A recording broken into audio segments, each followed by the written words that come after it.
எப்படி நம்பாமல்? 9ஆம் நாள் நிலவின் கீழ் அசையும் மரங்களுக்கு ஆடி மாதக் காற்று இப்படியொரு அழுகல் பழ வாடையை தரும். அவன் சொன்னான். நான் நம்பவில்லை.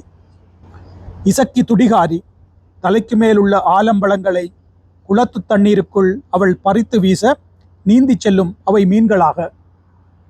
அவன் சொன்ன அதையும் நான் நம்புதற்கில்லை.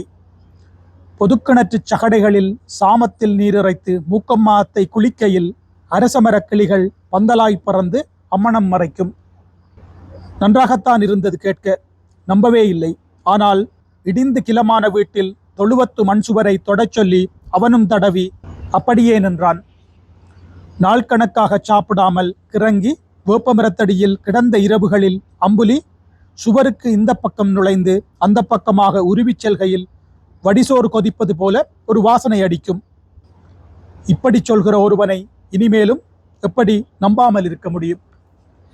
கல்யாண்ஜியின் மீனைப் போல இருக்கிற மீனெனும் தொகுப்பிலிருந்து. நன்றி.